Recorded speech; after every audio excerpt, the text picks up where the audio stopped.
وأشهد أن محمدا عبده ورسوله خاتم الأنبياء والمرسلين سيد البشر والورى ولقد رآه نزلة أخرى عند سدرة المنتهى قال الله تعالى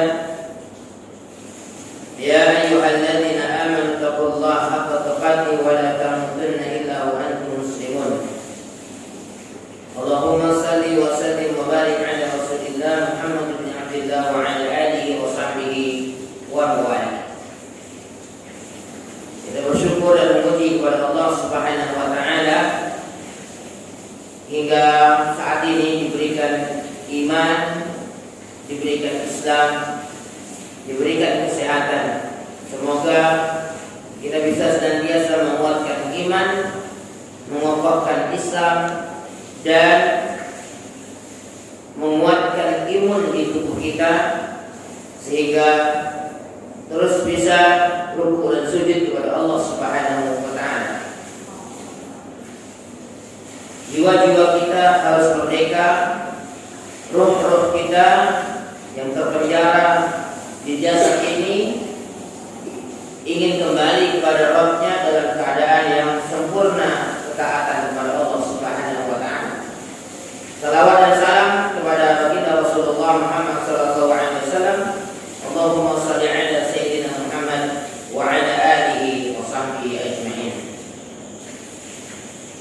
Rekan-rekan yang berbahagia, pada kajian Sirah Nabawiyah episode kali ini kita akan melanjutkan kajian dengan tema ikhtiar Nabi Muhammad SAW untuk mendakwahi raja-raja di sekitar Jazirah Arab. Jazirah Arab atau Najd, di mana Nabi Muhammad SAW memulai dakwah. Puji syukur kepada Allah, bukan termasuk negara atau bangsa atau tanah yang pernah dijajah oleh negara manapun, oleh imperium manapun. Pada waktu itu kita tahu di masa Nabi Muhammad SAW memulai dakwah, dunia internasional dikuasai secara mutlak atau secara luas oleh dua imperium besar, yaitu Imperium Romawi dan Imperium Persia. Bentangan luas Imperium Persia yang berkuasa lebih dari 1200 tahun, menguasai 7,5 km luas bumi, tidak tertarik untuk menjajah Makkah dan Madinah karena dari simbol-simbol duniawi tidak ada yang istimewa. Begitu juga dengan Romawi dengan kekuasaan yang lebih panjang mencapai 1400 tahun atau 14 abad, namun dengan luas kekuasaan lebih kecil daripada Persia. Mentok itu di Syam, di bawah Imperium Romawi Timur. Nanti ada persinggungan antara Nabi Muhammad SAW dengan itu. Di pekan yang sebelumnya kita telah membahas antara yaitu Nabi Muhammad SAW mendakwahi raja-raja itu dengan berkorespondensi, di mana kita tahu pula diinformasikan kepada kita bahwasanya untuk pertama kali Nabi Muhammad SAW menggunakan apa yang digunakan oleh orang-orang di luar Islam, karena apa yang mereka gunakan sebelumnya tidak dikenal dalam budaya bangsa Arab, di mana Nabi Muhammad SAW tentunya tidak akan lepas dari hal-hal yang terkait dengan asal muasal beliau. Orang-orang Arab rata-rata umumnya tidak terlalu memperdulikan kemampuan baca dan tulis. Makanya mereka disebut dengan kaum yang ummi. Nabi yang diutus dan kepada kaum yang ummi. Ummi artinya tidak mengenal literasi baca dan tulis. Walaupun itu bukan ukuran IQ, kecerdasan, karena Nabi Muhammad SAW disebut dengan al-fatanah. Disebut dengan al-fatanah yang memiliki kecerdasan. Untuk pertama kalinya membuat stempel, ya, tapi bukan stempel bahasa seperti stempel zaman kita. Dengan tulisan Muhammad Rasulullah. Telah dikirim surat kepada Raja Najasyi dan balasannya pun telah diterima sebagaimana tulis oleh Dr. Sofiur Rahman Al-Mubarakfuri. Balasan surat dari Najasyi adalah dibawa oleh setelah Amr bin Umayyah Ad-Damiri menyampaikan surat Nabi Muhammad SAW kepada Raja Najasyi. Dia langsung memungut surat itu dan meletakkannya di depan matanya. Dia turun dari kasurnya ke atas lantai, lalu masuk Islam di hadapan Ja'far bin Abu Talib. Karena sebelum surat ini sampai kepada atau sebelum datang masa di mana Nabi Muhammad melakukan korespondensi, telah datang kepada mereka rombongan kaum muslimin akibat efek daripada tekanan yang diberikan oleh orang-orang Quraisy, baik itu persekusi ataupun menyebarkan hoax, ya. Sehingga Nabi mengizinkan sekitar 82 orang sahabat yang dipimpin oleh Ja'far bin Abi Thalib untuk bermigrasi mencari sulaka di Habasyah dan diterima dengan baik. Itu sudah kita telah kita ceritakan pada waktu sebelumnya. Lalu Raja Najasyi menulis balasan kepada Nabi Muhammad SAW saat itu juga, berisi dengan karena telah masuk Islam menggunakan retorika atau badan surat bergaya tidak jauh beda dengan surat yang dibawa oleh yang dikirimkan oleh Nabi Muhammad Sallallahu Alaihi Wasallam. Dengan nama Allah yang Maha Pengasih Maha Penyayang kepada Muhammad Rasulullah dari Najasyi Ashama. Kesejahteraan atas bagi engkau wahai Nabi Allah dari Allah dan rahmatnya serta keberkahannya. Demi Allah yang tiada ilah yang berhak disembah selain Dia, amma ba'du. Telah kuterima surat Tuhan wahai Rasulullah yang di dalamnya Tuhan menyebut masalah Isa. Demi Rabb langit dan bumi, sesungguhnya Isa memang tidak lebih dari apa yang Tuhan sebutkan itu, dan Dia memang seperti yang Tuhan katakan. Dan kami juga telah tahu isi surat yang Tuhan kirimkan kepada kami. Kami telah menampung anak pamanmu, yakni Ja'far bin Abi Thalib dan rekan-rekannya. Aku bersaksi bahwa Tuhan adalah Rasulullah yang benar dan dibenarkan. Aku telah bersumpah setia kepada Tuhan, bersumpah setia kepada anak paman Tuhan, dan aku telah berserah diri masuk Islam di hadapannya kepada Allah. Di hadapannya kepada Allah Sang Penguasa semesta alam. Nah, ini adalah surat balasannya. Tapi tidak diinfokan kepada kita berapa lama itu surat dari satu wilayah ke wilayah lain itu bisa sampai, karena teknologi tidak semaju hari ini. Tapi lihat surat yang sederhana itu, yang isinya yang hanya selembar itu, karena ditulis dengan tujuan berdakwah kepada Allah Subhanahu wa taala, diterima oleh orang-orang yang mendapatkan hidayah taufik, ya.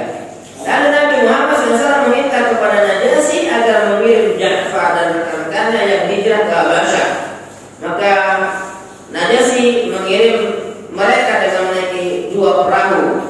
Amr bin Umayyah Ad-Damiri juga ikut dalam rombongan ini hingga mereka bertemu Nabi Muhammad SAW, sedangkan Nabi Muhammad sedang berada di Khaybar.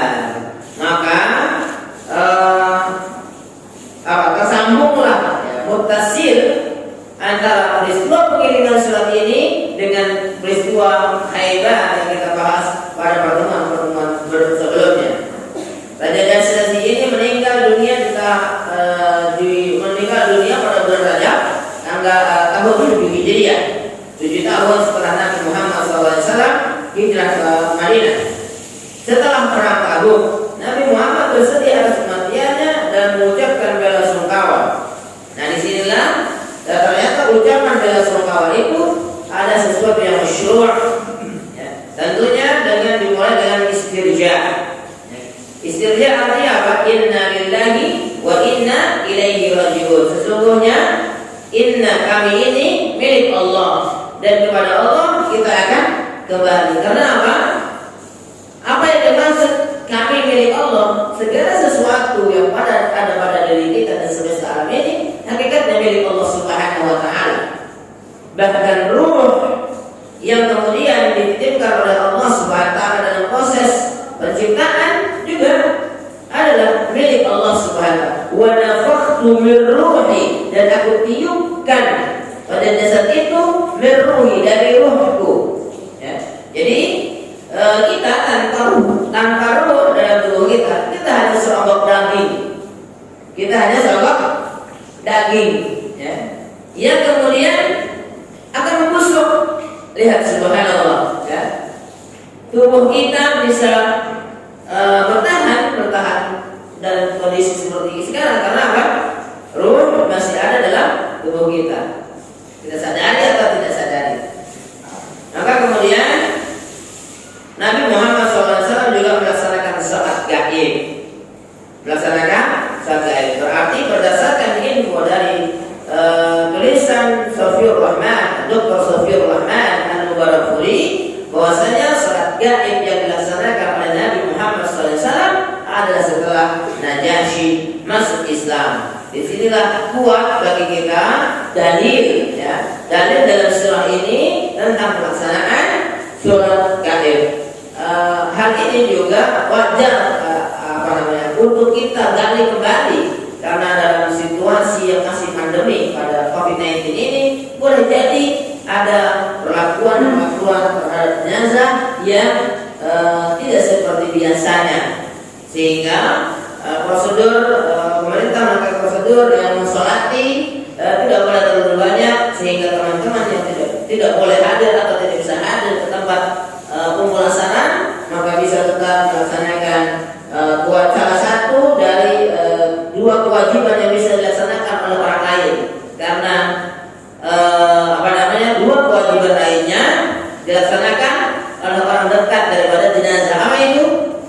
Memandikan, sangat dianjurkan adalah anggota keluarga. Karena apa? Terkait dengan aurat. Kedua, mengkafani, sehingga Nabi Muhammad SAW menyebutkan tentang keutamaan proses pemulasaran itu pada dua hal. Pada dua hal itu salat dan pemakaman. Makanya barang siapa yang menghadiri salat jenazah, maka dia mendapatkan keutamaan seperti keutamaan mendapatkan emas gede gunung Uhud. Dan barang siapa yang menghadiri proses pemakaman jenazah, dia mendapatkan keutamaan seperti keutamaan gunung Uhud lainnya, ya, emas dari gunung Uhud. Masya Allah, ya, hadis sahih. Teman-teman yang dimuliakan Allah SWT, semeninggalnya ada raja lain yang menggantikan kedudukannya, dan beliau menulis surat lagi kepada penggantinya itu, namun tidak bisa dilacak apakah penggantinya tersebut juga masuk Islam atau tidak. Teman-teman yang dimuliakan Allah SWT, surat yang kedua yang dirilis dalam tafsir adalah surat Nabi Muhammad SAW kepada Muqawqis, Raja Mesir. Raja Mesir. Kenapa bukan Fir'aun? Karena masa kejayaan Fir'aun sudah selesai. Karena Mesir ya, bagian dari kekuasaan Imperium Romawi Timur. Ya, karena Mesir bagian dari kekuasaan Imperium Romawi Timur. Nabi Muhammad SAW menulis surat kepada Juraij bin Atta yang bergelar Muqawqis, Raja Mesir dan Iskandaria. Jadi namanya adalah Juraij bin Atta. Muqawqis adalah gelar raja, gelar kebangsawanan. Seperti Fir'aun juga adalah gelar kebangsawanan, gelar raja. Sebagaimana dalam riwayat dikatakan Najasyi juga gelar raja. Sama, raja-raja di Nusantara juga dikenal, lebih sering dikenal dengan nama gelarnya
Islam kepada orang Islam lainnya.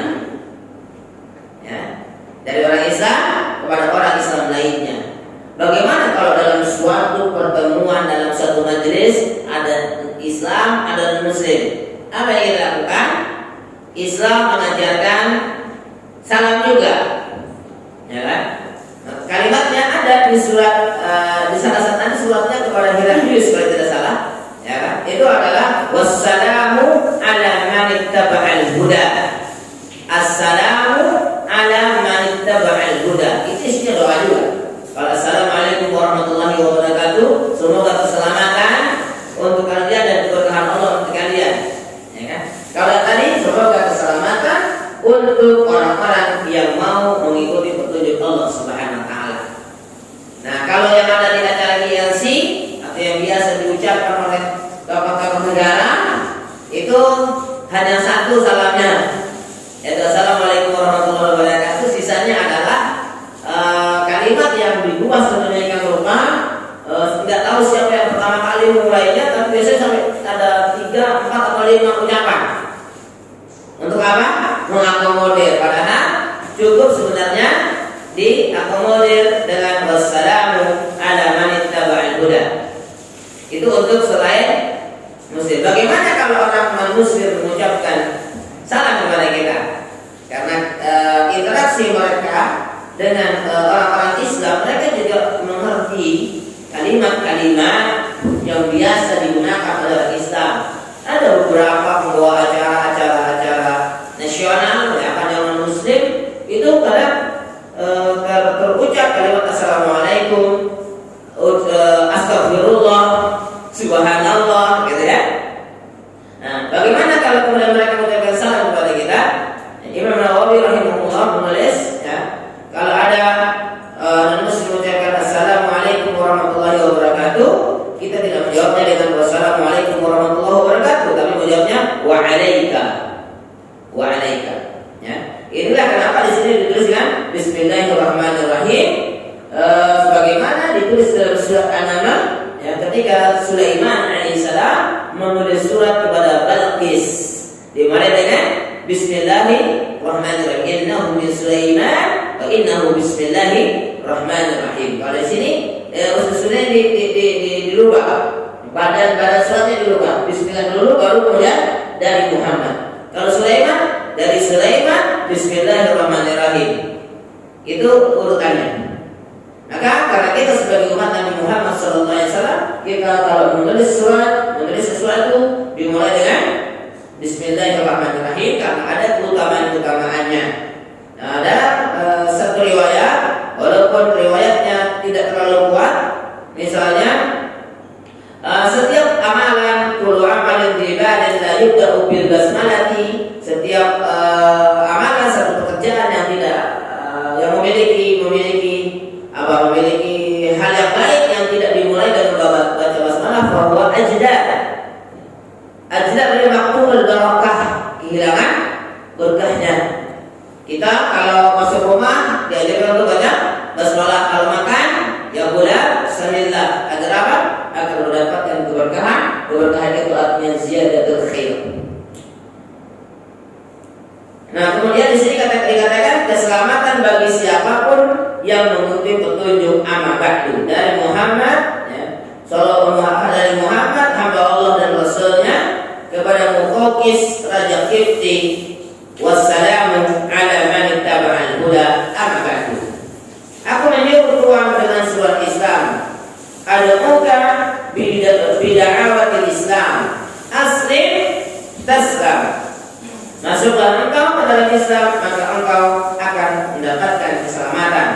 Kalau kepada Raja Najasyi, kalimatnya tidak demikian, karena ada telah terjadi interaksi da'awi, telah terjadi interaksi dakwah secara tidak langsung, ya kan, antara Najasyi dan kaum muslimin.